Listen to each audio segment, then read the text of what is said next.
Hello, everybody. We are going to give just a moment so that I can share on the medias of social. As you know, I'm not on Ustream because for some reason I just can't seem to get my act together. So we have to copy the link here, and then we'll go right over here to the Book of Faces, and we'll do this, paste it here, and I say, join me live as we read 20,000 leagues under the sea. Post. Hi, Vicky. Good to have you. Thank you for being here. Let me just go over here and post it here. And we will paste there. And then we will go one more over here to the Gentleman Psychic. The Gentleman Psychic. And we will paste. Join me live for story time. And there is our clock. John Maxwell, hello. Mary Jane King, hello. Nakapika, hello. I'm feeling very well, thank you. Hello, writing in a book of shadows while watching, brilliant. Hello, Vicky, Shrouded Grove, rad. Hello, nice to see you. Thank you for all of your lovely comments and to see all of you so early. I decided that it would be good to, Christy Cragen, hello. I thought it'd be nice to go ahead and do a prequel live because I'm not doing live streaming. And then that way, then it would get people to come over here. And maybe that worked, which is great. Saibon, hello, welcome. It is so good to see all of my lovely friends. There is a little bit of there's a fly buzzing around here, and I don't know where he is, but he's been annoying me all afternoon. I couldn't even finish my tea because I was painting, and I was feeling blocked. And I go to pick up my cup of tea, and there's what looks like a horsefly sitting on my teacup. So I got angry and I washed it all out, and I didn't get to have my afternoon tea, which is probably a good thing because I do get acid reflux. Hello, Matthew. Good evening. Hope you're well. Here until Sebastian at 11. Oh, brilliant. Well, we will be here for 1 hour, so that is good. Glad to have you back. I'm so glad I'm awake for this. It's 3 a.m. in the UK. Well, good morning to you. Welcome. So I did mention that I was painting today because I was. I've been feeling a little bit blocked, and I need to get back onto painting my tarot cards. But I was feeling blocked, and I painted yesterday, and I didn't like what it was feeling, and I painted over it, and I didn't know where to go with it. So I decided instead I would just clear my head. I would paint something new. And I thought, as we're going into summer, I thought we would focus on, instead of the moon, the lunar energy, that we would focus more on the sun energy, on the theater that is life, on exposing the darkness and sort of being part of that theater. So that is why I chose the sun. And in doing so, I wanted something that was a little Art Deco. I wanted something that was a little Egyptian. And so I think I covered it. 20s, 30s, Egyptian, the sun, a little bit of the Illuminati. Why not? The all-seeing eye, the eye of providence right there, but glowing red. So I got that one finished, and it is for sale. You can message me afterwards if you are interested. I do have someone who is considering it, but has not made a promise one way or another. Thank you very much, Matthew. I really quite enjoyed it. When I get a little bit sort of blocked creatively, I will go ahead and I oftentimes will turn to what they call a bas relief, and I paint these. This one is not as three-dimensional as some of my other ones, but I will oftentimes do things like that, and that's what I turn to. And I liked the vibrancy, I liked the colors, Shrouded Grove says, I'm not on Facebook. Where can I bid for your paintings? You can find it on my Instagram account. If you have Instagram account, you can go to my Instagram, which is, I can't remember if it's Richard Lale Lillard or if it's the Gentleman Psychic, but either one of you will be there. So if you find it, you can always find it there. Matthew says, I always want to sit down and paint my clairvoyance, but I fear I don't have enough canvases to paint my internal library. Yes, I understand that too. I oftentimes do that as well. And that's fine. You can draw it, or you can you can recycle old paintings. For a while, I was going to the Salvation Army and the thrift stores and just getting old canvases, like prints, and painting over them. So you can do that too. So yes, Shrouded Grove, if you are, since you're not on Facebook, you can go to send me a message on Instagram under Richard Lale Lillard, and I will ship to the UK. You'll have to pay for it, but I do ship to the UK. I don't know how much it is. In the United States, it's usually locally, it's like $50. I don't know how much it is in English pound or quid, as they would say. But I would gladly ship it. It's 24 by 32, if memory serves. So inches. Anyway, so yes, I would gladly ship it to you. And in fact, hi, Matt, good to see you. I would, there's two ways that I could ship to the UK. So one way is that the cheapest, most cost-effective way would be to take it off of the stretcher and then roll this up in a tube. That'll cut down on shipping cost as well. Or I can ship it flat, but that is a little bit extra because it's a little overweight. Rad says, when I first saw you, I was on that Major Religions versus Satanism video. Thank you. Yes, I really, I enjoyed that as well. I loved it. I love that show.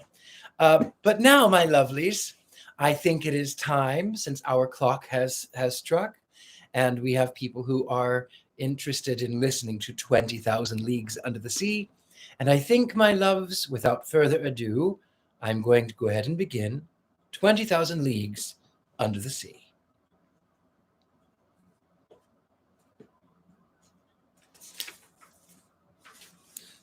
By Jules Verne. 20,000 Leagues Under the Sea, Part 1, Chapter 1. A Shifting Reef. The year 1866 was signalized by a remarkable incident, a mysterious and inexplicable phenomenon, which doubtless no one has yet forgotten, not to mention rumors which agitated the maritime population and excited the public mind. Even in the interior of the continents, seafaring men were particularly excited. Merchants, common sailors, captains of vessels, skippers, both of Europe and America's, naval officers of all countries, and the governments of several states on the two continents were deeply interested in the matter. For some time past, vessels had been met by an enormous thing, a long object, spindle-shaped, occasionally phosphorescent, and infinitely larger and more rapid in its movements than a whale. The fact relating to this apparition entered in various logbooks, agreed in most respects as to the shape of the object or creature in question. The untiring rapidity of its movements, its surprising power of locomotion, and the peculiar life with which it seemed endowed. It's got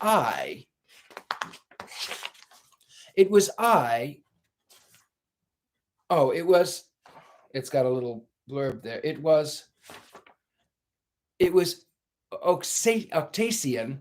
It surpassed in size all those hitherto classified its science.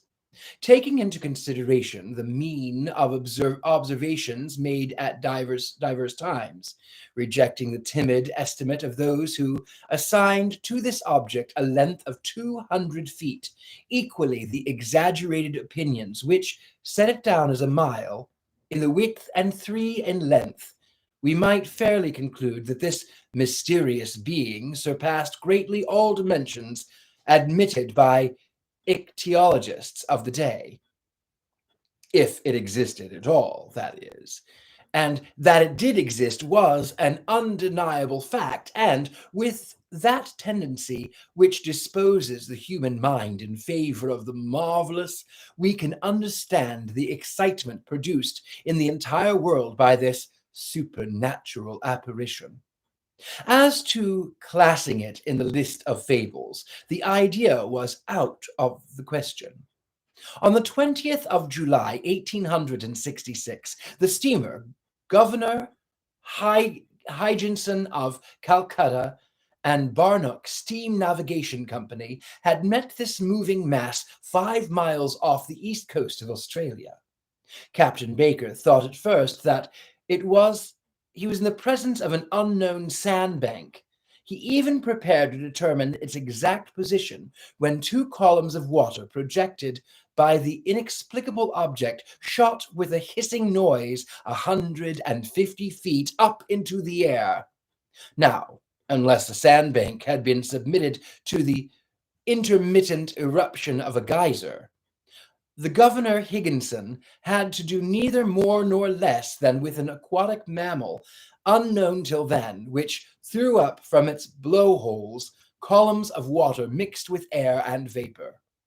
Similar facts were observed on the 23rd of July in the same year in the Pacific Ocean by the Columbus of the West India and Pacific Steam Navigation Company. But this extraordinary cetaceous creature could transport itself from one place to another with surprising velocity.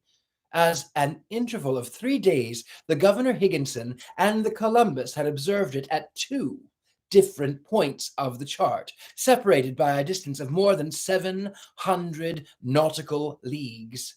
15 days later, 2,000 miles further off, the Helvetia of the Compagnie Nationale and the Shannon of the Royal Mail Steamship Company, sailing to windward in that portion of the Atlantic lying between the United States and Europe, respectively, signaled the monster to each other in 42 degrees 15 north latitude and 60 degrees 35 west longitude. In these simultaneous observations, they thought themselves justified in estimating the minimum length of the mammal at more than 350 feet, as the Shannon and Helvetia were smaller dimensions than it, though they measured 300 feet overall. Now, the largest whales, those which frequent those parts of the sea around the Altunian, Comac, and the Omgulch Islands, have never exceeded the length of 60 yards, if they attain that.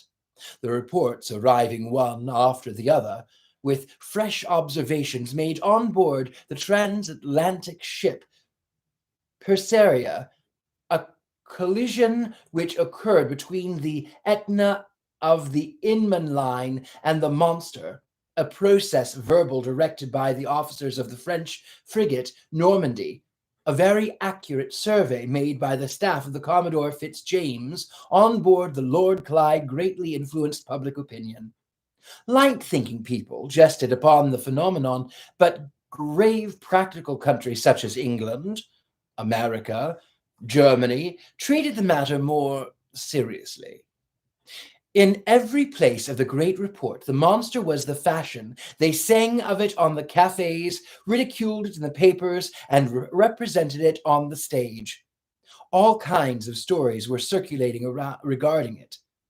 There appeared in the papers caricatures of every gigantic and imaginary creature, from the white whale, the terrible Moby Dick of Hyperborean, and the Gorgons to the immense kraken whose tentacles could entangle a ship of 500 tons and hurry it into the abyss of the ocean.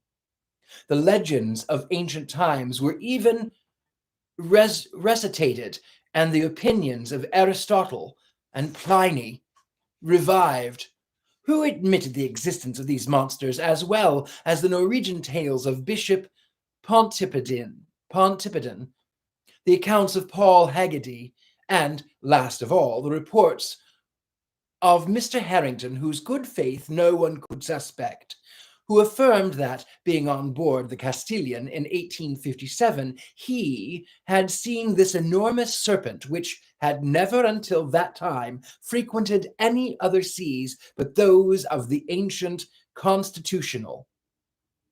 Then burst forth the interminable controversy between the credulous and the incredulous in the societies of servants and scientific journals. The question of the monster inflamed all minds. Editors of scientific journals quarreling with believers in the supernatural spilled seas of ink during the memorable campaign, some even drawing blood from the sea serpent they came to direct personalities. For 6 months, war was waged with various fortunes in leading articles of the Geographical Institution of Brazil, the Royal Academy of Science of Berlin, the British Association, the Smithsonian Institution of Washington, in the discussion of the Indian archipelago of the cosmos of Abbe Magino, in the, another word I can't read, in the of Peterman, in the scientific chronicles of our great journals of France and other countries. The cheaper journals replied keenly with the inexhaustible zest. These satirical writers parried a remark of Linnaeus, quoted by adversaries of the monster, maintaining that nature did not make fools, and adjured their contemporaries not to give the lie to nature by admitting the existence of krakens, sea serpents, Moby Dicks, and other lubrications of delirious sailors. At length, an article in a well-known satirical journal by favorite contributor, the chief of the staff, settled the monster, like Hippolytus, giving it the death blow amid the universal burst of laughter. Which had conquered science.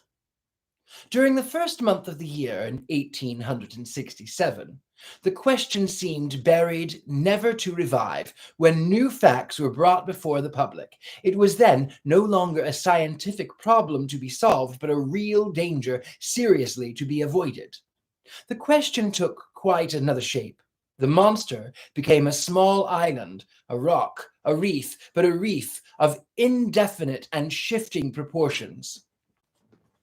On the 5th of March, 1867, the Moravian of the Montreal Ocean Company, finding herself during the night in the latitude of 27 degrees latitude and 72 degrees longitude, struck on her starboard quarter a rock marked in no chart for that part of the sea. Under the combined efforts of the wind and its 400 horsepower, it was going at the rate of 13 knots. Had it not been for the superior strength of the hull of the Moravian, she would have been broken by the shock and gone down with the 237 passengers she was bringing home from Canada. The accident happened about 5 o'clock in the morning as the day was breaking. The officers of the quarterdeck hurried to the after part of the vessel. They examined the sea with the most scrupulous attention. They saw nothing but strong eddy about 3 cables, length distance as if the surface had been violently agitated. The bearings of the place were taken exactly, and the Moravian continued its route without apparent damage. Had it struck on a submerged rock or an enormous wreck? They could not tell. But on examination of the ship's bottom, when the undergoing repairs, it was found that part of her keel was broken. This fact, so grave in itself, might perhaps have been forgotten like many others, if 3 weeks after it had not been reenacted under similar circumstances. But thanks to nationality of the victim of the shock, thanks to the reputation of the company to which the vessel belonged, the circumstance became extensively circulated. The 13th of April, 1867. The sea being beautiful, the breeze favorable, the Scotia of the Cunard Company's line found herself at 15 degrees 12 longitude and 45 degrees 37 latitude.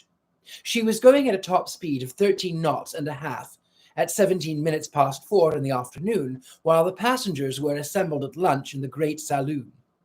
A slight shock was felt on the hull of the Scotia on her quarter, a little aft the port paddle. The Scotia had not struck, but she had been struck, and seemingly by something rather sharp and penetrating than blunt. The shock had been so light that no one had been alarmed, had it not been for the shouts of the carpenter's watch, who rushed on the bridge, exclaiming, "We are sinking, we are sinking." At first, the passengers were much frightened, but Captain Anderson hastened to reassure them. The danger could not be imminent. The Scotia, divided into 7 compartments by strong partitions, could brave with impunity any leak. Captain Anderson went down immediately into the hold. He found that the sea was pouring into the 5th compartment, and the rapidity of the influx proved that the force of the water was considerable. Fortunately, this compartment did not hold the boilers, or the fires would have been immediately extinguished. Captain Anderson ordered the engines to be stopped at once, and one of the men went down to ascertain the extent of the injury. Some minutes afterward, they discovered the existence of a large hole of 2 yards in diameter in the ship's bottom. Such a leak could not be stopped, and the Scotia, and her paddles half submerged, was obliged to continue her course. She was then 300 miles from Cape Clear, and after 3 days' delay, which caused great uneasiness in Liverpool, she entered the basin of the company. The engineers visited the Scotia, which was put in dry dock. They could scarcely believe it possible. At 2 yards and a half below watermark was a regular rent in the form of isosceles triangle. The broken place of the iron plates was so perfectly defined that it could not have been more neatly done by a punch. It was clear then that the instrument producing this perforation was not of common stamp, and after having been driven with prodigious strength and piercing an iron plate 1 3/8 inches thick, and withdrawn itself by a retrograde motion truly inexplicable. Such was the last fact, which resulted in exciting once more the torrent of public opinion. From this moment, all unlucky casualties which could not have otherwise accounted for were put down to the monster. Upon this imaginary creature rested the responsibility of all these shipwrecks, which unfortunately were considerable, for 3,000 ships whose loss was annually recorded at Lloyd's. The number of sailing and steamships supposed to be totally lost from the absence of all news amounted to not less than 200. Now it was the monster who, justly or unjustly, was accused of their disappearance, and, thanks to communication between the different continents, became more and more dangerous. The public demanded prematurely that the seas should at any price be reviled from this formidable Eustachian. Chapter 2. Pro and Con. At the period when these 2 events took place, I had just returned from scientific research in the disagreeable tertiary territory of Nebraska in the United States. The virtue of office as assistant professor in the Museum of Natural History in Paris, the French government had attached me to that expedition. After 6 months in Nebraska, I arrived in New York toward the end of March, laden with a precious collection. My departure for France was fixed for the first days in May. Meanwhile, I was occupying myself in classifying my mineralogical, botanical, and zoological riches when the accident happened to the Scotia. I was perfectly up to the subject, which was the question of the day. How could I be otherwise? I had read and reread all the American and European papers without being any nearer a conclusion. This mystery puzzled me. Under the impossibility of forming an opinion, I jumped from one extreme to another. That there really was something could not be doubted, and the incredulous were invited to put their finger on the wound of the Scotia. On my arrival at New York, the question was at its height, the hypothesis of the floating island and the unapproachable sandbank, supported by minds little competent to form a judgment, was abandoned. And indeed, unless this shoal had a machine in its stomach, how could it change its position with such astonishing rapidity? From the same cause, the idea of a floating hull of an enormous wreck was given up. There remained then only two possible solutions of the question, which created two distinct parties. On one side, those who were for the monster of colossal strength; on the other, those who were for the submarine vessel of enormous motive power. But this last hypothesis, plausible as it was, could not stand against inquiries made in both worlds. That a private gentleman should have such a machine at his command was not likely. Where, when, and how was it built, and how could its construction have been kept a secret? Certainly a government might possess such destructive machines, and in these disastrous times, when the ingenuity of man has multiplied the power of weapons of war, it was possible that, without the knowledge of others, a state might try to work such a formidable engine. After the chesspots came the torpedoes, after the torpedoes, the submarine rams, then the reaction. At least, I hope so. But the hypothesis of a war machine fell before the declaration of governments, as public interest was in question and transatlantic communication suffered. Their veracity could not be doubted. But how admit that construction of the submarine boat had escaped the public eye?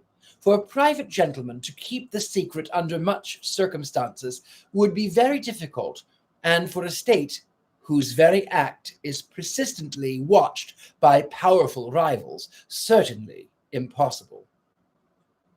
After inquiries made in England, France, Russia, Prussia, Spain, Italy, and America, even in Turkey, the hypothesis of a submarine monitor was definitely rejected. Upon my arrival in New York, several persons did me the honor of consulting me on the phenomena in question. I had published in France a work in Quarto in 2 volumes entitled Mysteries of the Great Submarine Grounds. This book, highly approved of in the learned world, gained for me a special reputation in this rather obscure branch of nautical history. My advice was asked. As long as I could deny the reality of the fact, I confined myself to a decided negative. But soon finding myself driven into a corner, I was obliged to explain myself categorically. And even the Honorable Pierre Henrox, professor of the Museum of Paris, was called upon by the New York Herald to express a definite opinion of some sort. I did something. I spoke for want of power to hold my tongue. I discussed the question in all its forms, politically and scientifically, and I give here an extract from carefully studied article which I published in a number of the 30th of April. It ran as follows. After examining one by one the different hypotheses, rejecting all other suggestions, it becomes necessary to admit the existence of the marine animal of enormous power. The great depths of the ocean are entirely unknown to us. Surroundings cannot reach them. What passes in those remote depths? What beings live or can live 12 or 15 miles beneath the surface of the waters? What is the organization of these animals? We can scarcely conjecture. However, the solution of the problem submitted to me may modify the form of the dilemma. Either Either we do know all the varieties of beings which people our planet, or we do not. If we do not know them, if nature has still secrets in ichthyology for us, nothing is more comfortable to reason than to admit the existence of fishes or cetaceans or other kinds, or even of new species of an organization formed to inhabit the strata inaccessible to surroundings, and which an accident of some sort, either fantastical or capricious, has brought at long intervals to the upper level of the ocean. If, on the contrary, we do know all living kinds, we must necessarily seek the animal in question among those marine beings already classed, and, in that case, I should be disposed to admit the existence of a gigantic marmoral. The common narwhal, or unicorn of the sea, often attains a length of 60 feet. Increase its size fivefold or tenfold, give it the strength proportionate to its size, lengthen its destructive weapons, and you obtain the animal required. It will have the proportions determined by the officers of the Shannon, the instrument required by the perforation of the Scotia, and the power necessary to pierce the hull of the steamer.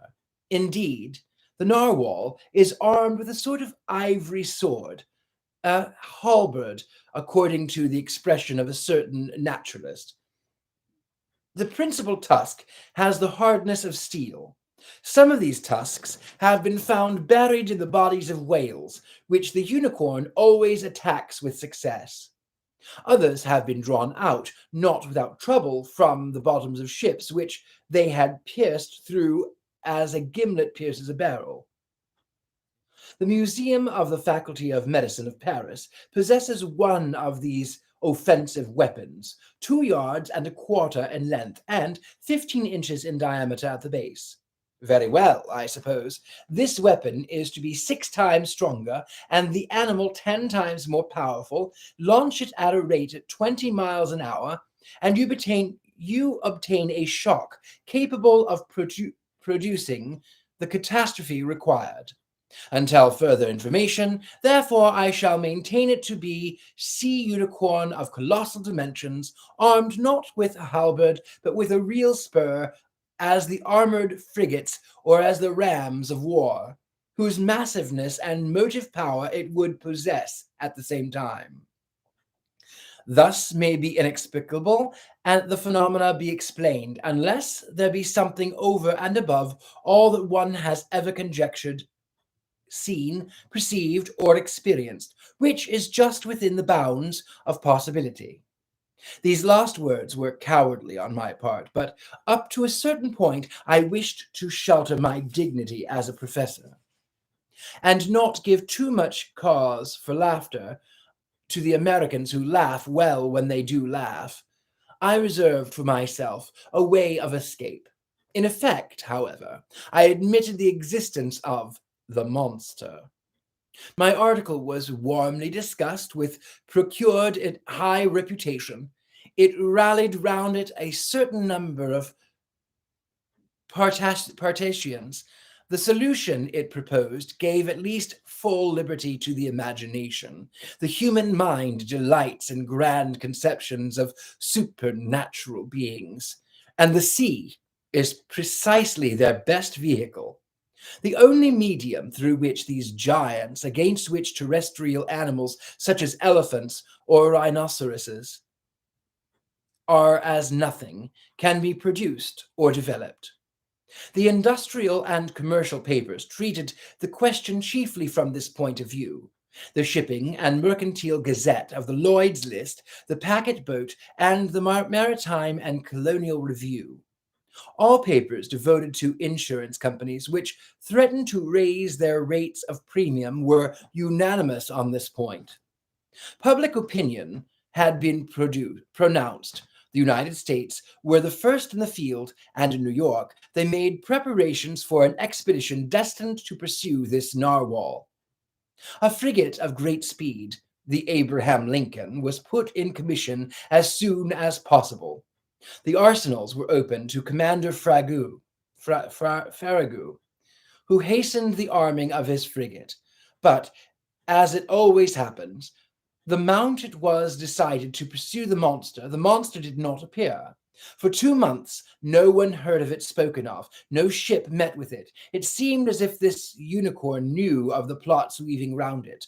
It had so much talked of, even through the Atlantic cable, that jesters pretended that this slender fly had stopped a telegram on its passage and was making the most of it. So, when the frigate had been armed for the long campaign and provided with a formidable fishing apparatus, no one could tell what course to pursue. Impatience grew apace when, on the 2nd day of June, they learned that a steamer of the line of San Francisco from California to Shanghai had the animal 3 weeks before in the North Pacific Ocean. The excitement caused by this news was extreme. The ship was revictuallated and well stocked with coal. 3 hours before the Abraham Lincoln left Brooklyn Pier, I received a letter worded as follows: To Monsieur Arnon, Professor in the Museum of Paris, 5th Avenue, Hotel, New York, New York. Sir, if you will consent to join the Abraham Lincoln in this expedition, the government of the United States will, with pleasure, see France presented in the enterprise Commander Frigate Farragut as the cabin at your disposal. Very cordially yours, J.B. Hobson, Secretary of the Marine. Chapter 3. I am going to, however, remove my coat because, as improper as it is, my darlings, the air is not circulating in here, and I am rather warm at present. So, Chapter 3. I form my resolution. 3 seconds before the arrival of J.B. Hobson's letter, I no more thought of pursuing the unicorn than of attempting the passage of the North Sea. 3 seconds after reading the letter of the Honorable Secretary of Marine, I felt that my true vocation, the sole end of my life, was to chase this disturbing monster and purge it from the world. But I had just returned from fatiguing journey, weary and longing for repose. I aspired to nothing more than again seeing my country, my friends, my little lodging by the Jardin des Plantes, my dear and precious collections, but nothing could keep me back. I forgot all fatigue, friends, and collections, and accepted without hesitation the offer of the American government. Besides, I thought, all roads lead back to Europe, and the unicorn may be amiable enough to hurry me toward the coast of France. This worthy animal may allow itself to be caught in the seas of Europe for my particular benefit, and I will not bring back less than half a yard of his ivory halberd to the Museum of Natural History. But in the meanwhile, I must seek this narwhal in the North Pacific Ocean, which, to return to France, was taking the road of antipodes. Counsel, I called to an impatient voice. Counsel was my servant, a true, devoted Flemish boy who had accompanied me in my travels. I liked him, and he returned the liking well. He was phlegmatic by nature, regular from principle, zealous from habit, evincing little disturbance and different surprises of life, very quick with his hands, and apt at any service required of him. And despite his name, never giving advice even when asked for it. Counsel had followed me for the last 10 years wherever science had led. Never once did he complain of the length or the fatigue of the journey, never make an objection to pack his portmanteau, or for whatever country it might be, or however far away, whether China or the Congo. Besides all this, he had good health, which defied all sickness, and solid muscles, but no nerves. Good morals are understood. This boy was 30 years old, and is aged to that of his master at 15 to 20. May I be excused for saying that I was 40 years old? But counsel had one fault. He was ceremonious to a degree, and would never speak to me but in the third person, which sometimes was provoking. Counsel, said I, again, beginning with feverish hands to make preparations for my departure. Certainly I was sure of this devoted boy. As a rule, I never asked him to, if it were convenient for him or not, to follow me in my travels. But this time, the expedition in question might be prolonged, and the enterprise might be hazardous in pursuit of an animal capable of sinking a frigate as easily as a nutshell. Here there was a matter for reflection, even to the most impassive man in the world. What would counsel say? Counsel, I called a third time. Counsel appeared. Did you call, sir? Said he, entering. Yes, my boy. Make preparations for me and yourself too. We leave in 2 hours. As you please, sir, replied counsel quietly. Not an instant to lose. Lock in my trunk all traveling utensils, coats, shirts, stockings, without counting as many as you can, and make haste. And your collections, sir, observed counsel. We will think of them by and by. What? The Architurium, the Hycotherium, the Orodians, the Chiropotamus, and the other skins? They will keep in the hotel. And your live Barbosa, sir? They will feed it during our absence. Besides, I will give orders to forward our menagerie to France. We are not returning to Paris then, said counsel. Oh, certainly, I answered, evasively, by making a curve. Will the curve please you, sir? Oh, it will be nothing, not quite so direct a road, that's all. We take our passage in the Abraham Lincoln. As soon as you think proper, sir, coolly replied counsel. You see, my friend, it has to do with this monster, the famous narwhal. We are going to purge it from the seas. The author of the work in quarto, in 2 volumes on the mysteries of the great submarine grounds, cannot forbear embarking with Commander Farragut. A glorious mission, but a dangerous one. We cannot tell where we may go. These animals can be very capricious, but we will go whether or no. We have got a captain who is pretty wide awake.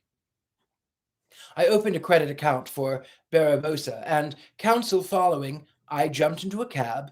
Our luggage was transported to the deck of the frigate immediately. I hastened on board and asked the commander Farragut. One of the sailors conducted me to the poop, where I found myself in the presence of a good-looking officer who held out his hand to me. Monsieur Pirot Arnaud, he said. Himself, replied I, Commander Farragut.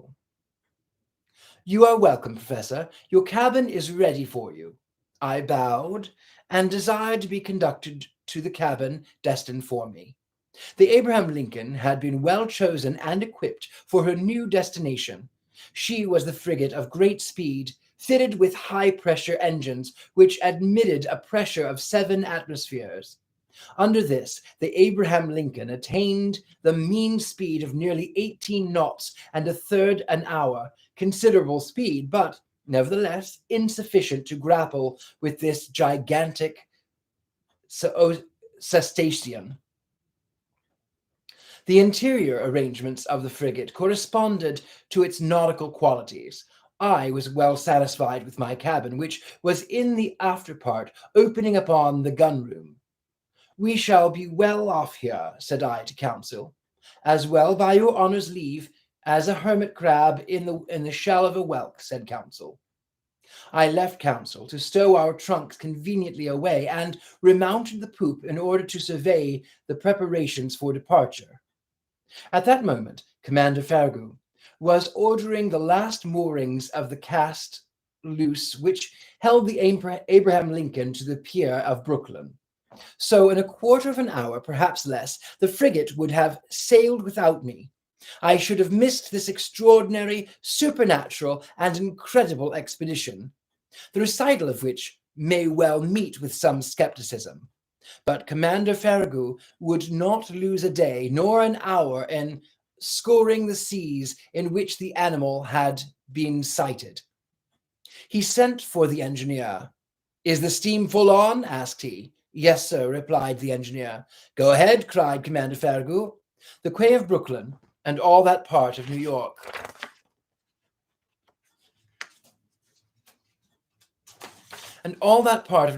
bordering the East River was crowded with spectators. 3 cheers burst successively from the 500,000 throats. Thousands of handkerchiefs were waved above the heads of the compact mass, saluting the Abraham Lincoln until she reached the waters of the Hudson at the point of the elongated peninsula, which forms the town of New York. When the frigate, following the coast of New Jersey along the right bank of the beautiful river, covered with villas, passed between the forts which saluted her with the heaviest guns, the Abraham Lincoln answered by hoisting the American colors 3 times, whose 39 stars shone resplendent from the mizzen peak, then modifying its speed to take the narrow channel marked by buoys placed in the inlet bay formed by the Sandy Hook Point, it coasted the long sandy beach, where some thousands of spectators gave it a final cheer. The escort of boats and tenders still followed the frigate and did not leave her until they came abreast of the light ship, whose 2 lights marked the entrance of New York Channel. 6 bells struck. The pilot got into his boat and rejoined the little schooner, which was waiting under our lee. The fires were made up. The screw beat the waves more rapidly. The frigate skirted the low yellow coast of Long Island, and the 8 bells, after having lost sight in the northwest of the lights of the Fire Island, she ran at full steam on the dark waters of the Atlantic. Chapter 4. Ned Land. Captain Farragut was a good seaman, worthy of the frigate he commanded. His vessel and he were one. He was the soul of it. One question of the cetacean there was no doubt in his mind, and he would not allow the existence of the animal to be disputed on board. He believed in it as certain good women believe in the Leviathan, by faith, not by reason. The monster did exist, and he had sworn to rid the seas of it. He was a kind of Knight of Rhodes, a second Diendou de Gozon, going to meet the serpent which desolated the island. Either Captain Farragut would kill the narwhal, or the narwhal would kill the captain. There was no third course. The officers on board shared the opinion of their chief. They were ever chatting, discussing, and calculating the various chances of meeting, watching narrowly the vast surface of the ocean. More than one took up his quarters voluntarily in the cross trees, who would have cursed such a berth under any other circumstance. As long as the sun described its daily course, the rigging was crowded with sailors whose feet were burned to such an extent by the heat of the deck as to render it unbearable. Still, the Abraham Lincoln had not yet breasted the suspected waters of the Pacific. As to the ship's company, they desired nothing better than to meet the Unicorn, to harpoon it, hoist it on board, and dispatch it. They watched the sea with eager attention. Besides, Captain Farragut had spoken of a certain sum of $2,000, set apart for whoever should be the first sight the monster. Were he the cabin boy, common seaman, or officer? I leave you to judge how eyes were used on board the Abraham Lincoln.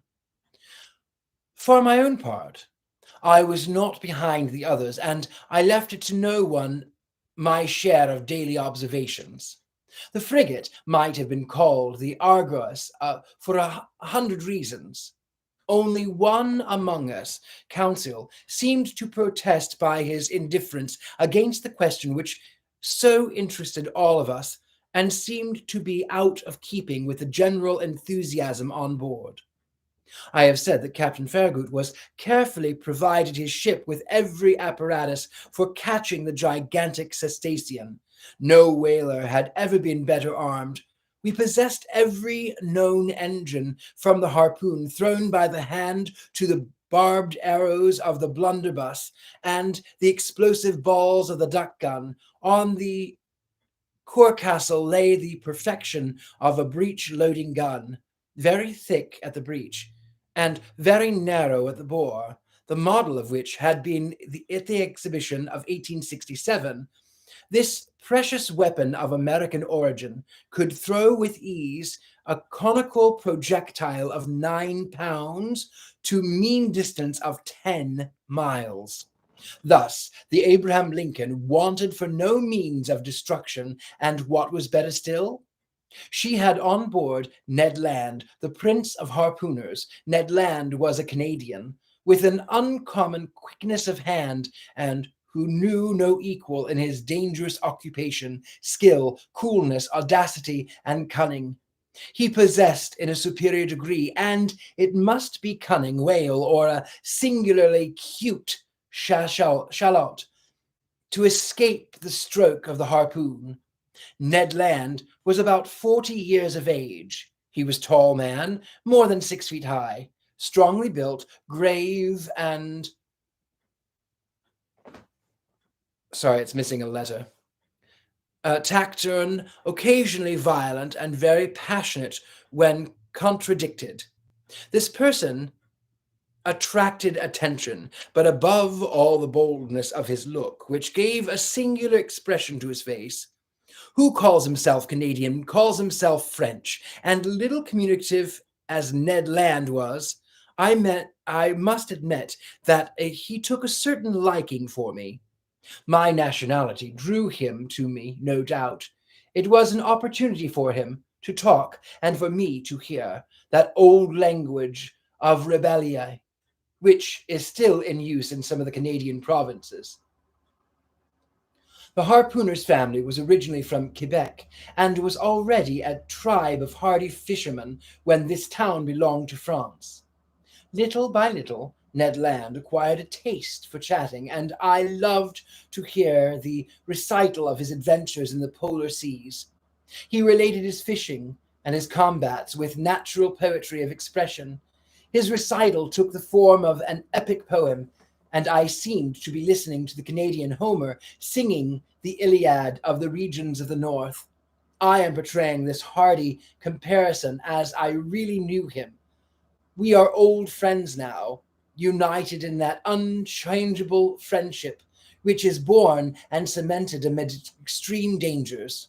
Ah, brave Ned, I ask no more than to live 100 years longer, that I may have more time to dwell the longer on your memory. Now, what was Ned Land's opinion upon the question of the marine monster? I must admit that he did not believe in the unicorn, and was the only one on board who did not share that universal conviction. He even avoided the subject, which I one day thought it my duty to press upon him.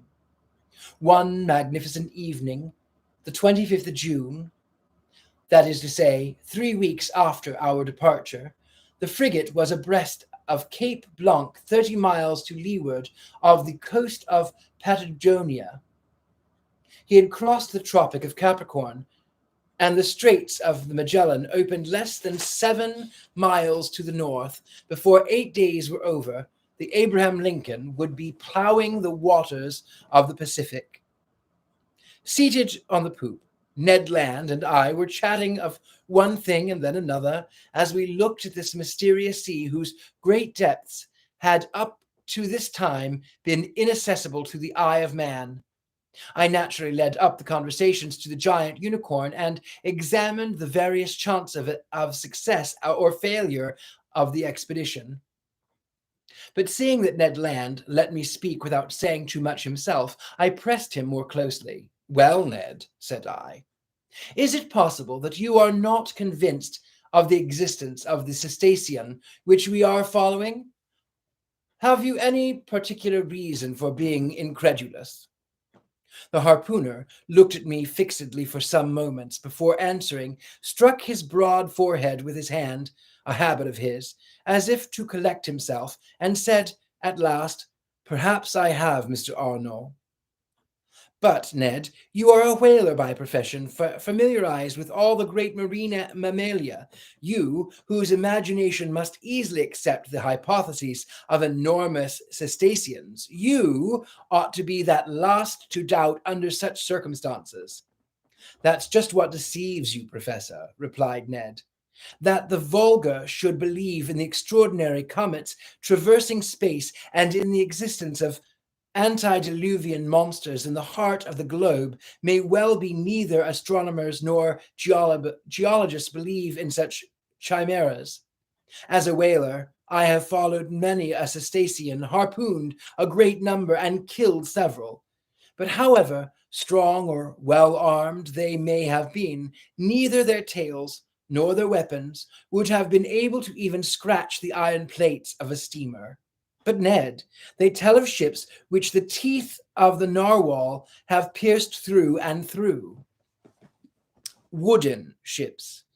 Thus it is possible," replied the Canadian, "but I have never seen it done, and until further proof, I deny that whales, cetaceans, or sea unicorns could ever produce the effect you describe." "Well, Ned, I repeat it with conviction, resting on the logic of facts. I believe in the existence of the narwhal, powerfully organized, belonging to a branch of vertebrae like the whales, the cachalots, or the dolphins, and the furnished by a horn of defense of great penetrating power." Said the harpooner, shaking his head with the air of a man who would not be convinced. "Notice one thing, my worthy Canadian," I resumed. "If such an animal is in existence, if it inhabits the depths of the ocean, if it frequents the strata laying miles below the surface of water, it must necessarily possess an organization the strength of which would defy all comparison." "And why this powerful organization?" demanded Ned. "Because it requires incalculable strength to kneel one's self if the strata and resist their pressures. Listen to me. Let us admit that the pressure of the atmosphere is represented by the weight of the column of water 32 feet high. In reality, the column of water would be shorter, as we are speaking of seawater, the density of which is greater than that of fresh water. Very well. When you dive, Ned, as many times 32 feet of water as there are above you, so many times does your body bear a pressure equal to that of the atmosphere. That is to say, 15 pounds for each square inch of its surface. It follows, then, that at 320 feet, this pressure equals that of 10 atmospheres, of 100 atmospheres at 3,200 feet, and of 1,000 atmospheres at 32,000 feet. That is about 6 miles, which is the equivalent to saying that if you could attain this depth in the ocean, each square inch of the surface of your body would bear a pressure of 5,600 pounds. Ah, my brave Ned, do you know how many square inches you carry on the surface of your body? I have no idea, Mr. Arnault. About 6,500. And, as in reality, the atmospheric pressure is about 15 pounds to the square inch. Your 6,500 square inches bear at this moment a pressure of 97,500 pounds. Without my perceiving it? Without your perceiving it. And if you are not crushed by such pressure, it is because the air penetrates the interior of your body with equal pressure, hence perfect equilibrium between the interior and exterior pressure, which thus neutralizes each other. and which allows you to bear it without inconvenience. But in the water, it's another thing. Yes, I do understand, replied Ned, becoming more attentive, because the water surrounds me, but does not penetrate. Precisely, Ned. So that at 32 feet beneath the surface of the sea, you would undergo the pressure of 97,500 pounds at 320 feet, 10 times that pressure at 33,200 feet, 100 times that pressure, lastly at 32,000 feet. 1,000 times that pressure would be 97,500,000 pounds. That is to say that you would be flattened as if you had been drawn from the plates of a hydraulic machine. The devil, exclaimed Ned. Very well, my worthy harpooner. If some vertebrate several hundred yards long and large in proportion can maintain itself in such depths as those whose surface is represented by millions of square inches, that is, by tens of millions of pounds, we must estimate that the pressure they undergo, consider then, what must be the resistance of their bony structure and the strength of their organization to withstand such pressure. Why, exclaimed Ned Land, they must be made of iron plates 8 inches thick, like the armed frigate, as you say, Ned, and think that destruction such mass would cause, if hurled with the speed of an express train against the hull of a vessel. Yes, certainly, perhaps, replied the Canadian, shaken by these figures, but not yet willing to give in. Well, have I convinced you? You have convinced me of one thing, sir, which is that if such animals do exist at the bottom of the seas, they must necessarily be as strong as you say. But if they do not exist, mine obstinate harpooner, how explain the accident to the Scotia? And that, my loves, is where we end for the evening. We will come back. I may read for you tomorrow. I might, actually, because while Ghost Scared and Alone is on hiatus, I might possibly come back tomorrow, but I will post it early in the day, so be looking for it. Thank you, everyone, for coming. Let me just go through and see. Oh, we have a lot of conversation tonight. I do like to see that. I always want to sit down and paint my clairvoyance. We did that. John says he was on the theist side of things, but definitely like the way you directed and took control. Thank you very much. I feel so special being here. Thank you very much, Vicky. John from America, I don't believe in God. That's fine. Let's see. I tend to believe in everything. That's whatever you want to believe, Matthew. I love that. I love that about you. It's a strange kind of in between and also not. I understand more than you know. Shrouded Grove, what a beautiful bookcase. Thank you very much. Appreciate that. I would love to be as interesting as he is. Oh, I'm sure you are, my darling. I appreciate you. Tea and eating a crumpet. That's funny. Ave Lucifer, the man, the myth, the legend. Jules Verne. Yes. He's a real vampire. I could be. I've been told I am. Can you feel that? I feel like the frigate will bump into something massive soon. You are so correct. All right, my lovelies. Thank you, everyone, for being here. One more quick shout out. One more, as colloquially say. If you are interested in this painting, message me on the Instagram under my name, Richard Lale Lillard. I can't even talk.